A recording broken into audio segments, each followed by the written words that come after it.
চিন্তা করে দেখেন ভাই, মানুষ বলদ থাকে কি হয়।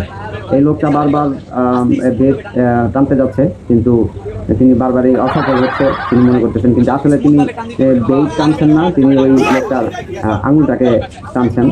তিনি বুঝতেও পারতেছেন না, তিনি আসলে খুবই বোকাশোকা একজন লোক। দেখেন কিভাবে ঘুরতেছে। আসলে তিনি সম্ভবত ওই দোকানটাতে গিয়ে বেদ খাইতে চেয়েছিল। তো তাকে এইভাবে তার সাথে দুষ্টমি করা হয়েছে। দেখেন আবারও সে একই কাজ করতেছে। সে মনে করতেছে যে কেন স্মোক বের হচ্ছে না তার মুখ থেকে, এত টানতেছে।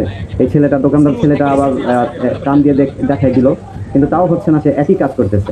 আসলে মানুষ বোকা হলে যা হয়, মানুষকে আরো, সেই মানুষটাকে আরো বেশি বোকা বানানো হয়। এটাই হচ্ছে সমাজ, এটাই হচ্ছে পরিস্থিতি। তিনি বুঝতেও পারতেছে না তার সাথে কি হচ্ছে। সবাই হাসাহাসি করতেছে, কিন্তু তিনি বুঝতেও পারতেছে না। এবং সাইড থেকে দেখা যাচ্ছে আরেকজন সে একটা বেগ তাকে দিল। এইবার সে সফল হয়েছে। সে ওই স্মোক মুখে নিয়ে